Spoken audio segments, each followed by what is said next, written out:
dia a todos!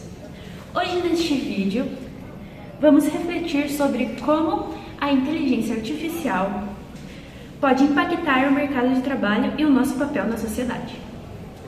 Além de analisar se as tecnologias assistivas realmente melhoram a qualidade de vida e promovem a autonomia.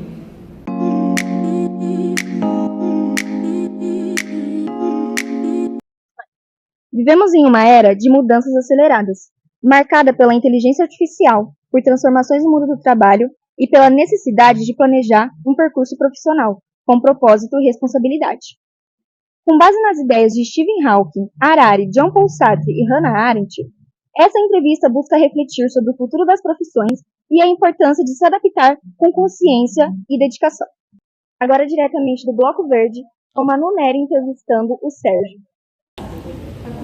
Bom dia, Yasmin. Bom dia a todos. Hoje estou aqui com o professor Sérgio de Anatomia, aqui na PUC-PR. Professor, tudo bem com o senhor? Tudo bem. Tudo bem? A gente tem umas perguntas para o senhor relacionadas ao livro de Stephen Hawking, tá bom? Vou fazer aqui a primeira. Professor, segundo um relatório do livro de Hawking, em algumas décadas, a inteligência artificial pode superar a capacidade intelectual humana e mudar a relação entre humanos e robôs. O que o senhor pensa sobre a possibilidade da IA superinteligente ocupar o nosso lugar? Na realidade, eu entendo que a capacidade intelectual do ser humano é ilimitada. O que nós temos é uma dificuldade de exercer toda essa capacidade de forma plena, obviamente, em várias situações. Claro que em situações mais complexas, apenas poucas pessoas terão essa capacidade de desenvolvê-la. A inteligência artificial, que é um método artificial de se fazer o pensamento ser conectado e daí sair ideias ou soluções, ela pode sim, em parte massiva, substituir várias inteligências humanas, não porque nós não tenhamos capacidade, mas porque nem todo mundo conseguirá desenvolver o pleno da nossa capacidade. Então eu sim tenho essa possibilidade, pensando em população mundial, de a inteligência substituir significativamente muitas das atividades em que se utiliza o intelecto ou a junção de atividades. Mas eu não acredito que isso substituirá completamente a capacidade humana, porque, como eu comentei desde o início, a nossa capacidade é ilimitada.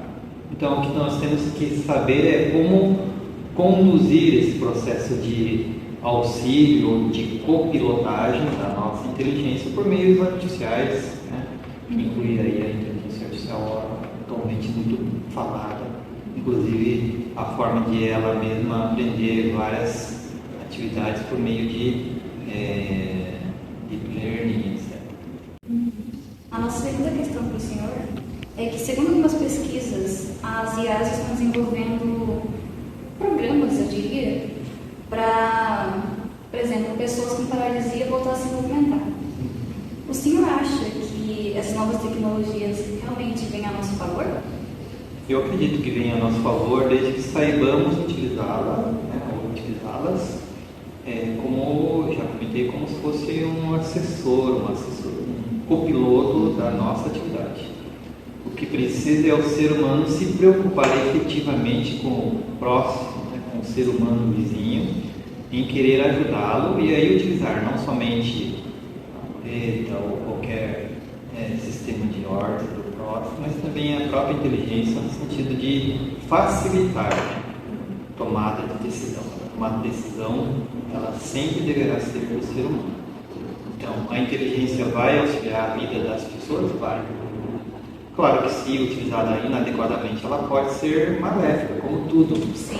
Que o ser humano desenvolve, ele pode ter efeitos benéficos e maléficos. Eu, particularmente, acredito que na área de saúde, na nossa área de integração entre diversas especialidades, como é a própria bioengenharia, acredito que ela pode auxiliar muito, pois ela pode trazer novos insights, pode facilitar a forma como o processo é operacionalizado, como a qualidade é perseguida. Então, tudo isso é um auxílio, mas sempre deve ter sempre a decisão do ser humano nessa lógica aí na implementação da inteligência artificial. Então, o medo, né, de que ela substitua a nossa função humana, parte sim, porque tem atividades que o ser humano cansa, por exemplo, atividades repetitivas, né, que nem o robô lá faz uma solda de elementos de um automóvel, ou então de fazer lá desenhos padronizados, né, de forma sequencial como um microchip. Mas acredito que no caso de lidar com o ser humano, como cada ser humano é um ser humano e ele é diferente do outro, obviamente que o outro ser humano vendo aquilo que tem condições de sim exercer plenamente o seu papel em relação ao benefício que pode levar essa pessoa. Com isso, nós concluímos aqui. Obrigada, professor, por compartilhar sua opinião conosco. Eu E é agradeço a isso. possibilidade de contribuir com a minha opinião. Essa é minha bisavó, o nome dela é Maria de Lourdes.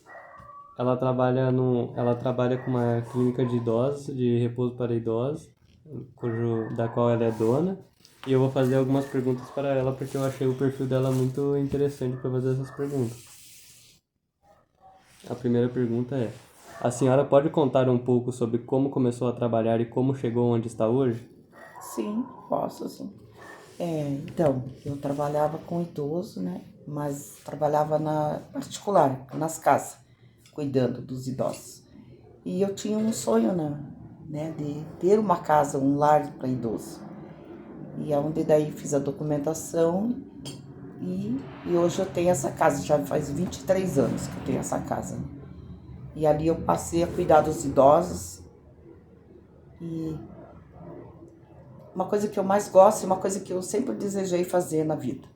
Porque o ser humano às vezes é muito mal compreendido, quando chega numa certa idade as pessoas não valorizam mais, acham que não tem mais valor. E as pessoas esquecem que eles foram jovens, que trabalharam, que deram tudo de si, né? Para sua família, para a sociedade. E depois eles ficam esquecidos. Entendi. Vamos fazer a segunda pergunta. Você foi bem nessa.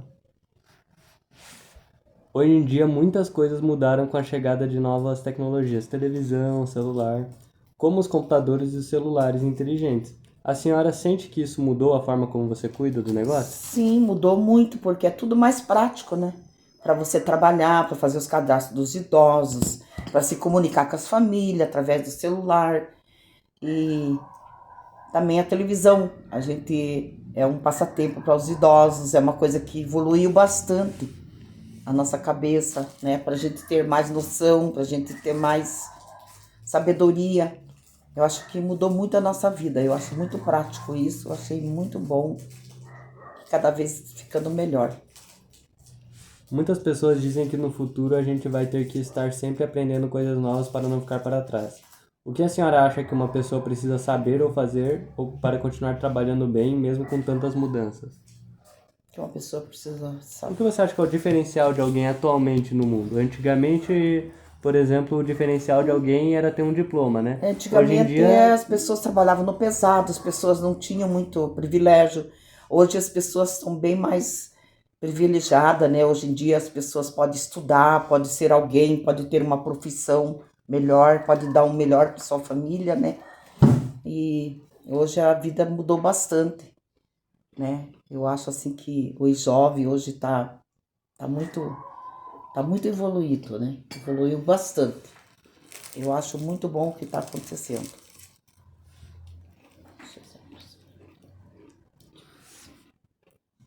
a senhora sempre teve que tomar decisões importantes no seu trabalho. Como fazia para decidir o que era certo? Sim, você sempre tem que estar com a cabeça legal para você pensar o que você vai fazer, ter noção das coisas, né? E você tem que pensar e ter amor no que você vai fazer para você evoluir aquilo que você está fazendo. Que você gostar também do que você faz. Ficou bom. Cuidar de idosos, de pessoas de maior idade, é muito importante. O que a senhora sente que está fazendo de bom para as pessoas com esse trabalho? Eu acho assim que esse trabalho ele tem um significado muito grande, Porque muitas famílias, às vezes, não têm condições de cuidar dos seus idosos. Tem que trabalhar no dia a dia, tem que estudar, né? E antigamente o pai sustentava 5, 6 filhos, até mais, né? Hoje não, o pai e a mãe têm que trabalhar. E às vezes tem 2, 3 filhos, mas tem que trabalhar os dois para poder vencer. E eu vejo assim que o que eu faço é muito gratificante. Porque além de cuidar deles, a gente pega amor neles, a gente ouve as histórias deles do dia a dia, que muitas vezes os filhos não querem mais ouvir, porque eles têm histórias repetidas, né? Que fica falando sempre as mesmas coisas. E a gente não, a gente é o trabalho da gente, é a função da gente, ouvir eles, agradar eles, amar eles. Então, o que eu faço, eu vejo assim que a gente se apega tanto com eles que eles se tornam família da gente. E até a própria família deles, a gente quer bem também, porque a gente cria um vínculo muito grande com eles e com a família. Eu amo o que eu faço.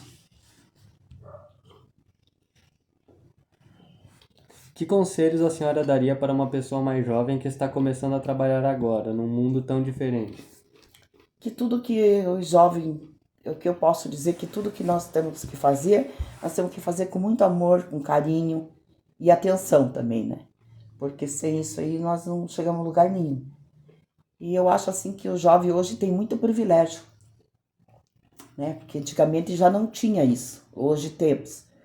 Então, graças a Deus por isso que os jovens hoje são privilegiados, né?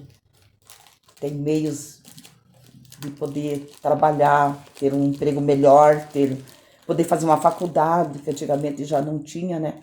A maioria trabalhava na roça, na chácara. Hoje não, hoje todo mundo pode ter um bom trabalho, pode fazer muitas coisas boas na vida, né?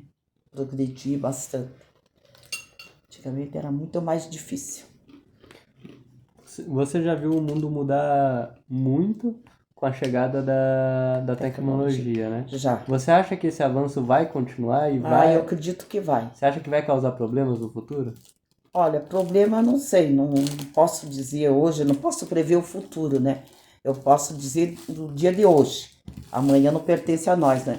Mas eu acho que tudo que está acontecendo é muito bom e eu creio que não vai dar problema. Tudo bem, era isso. Obrigado por participar, tá bom?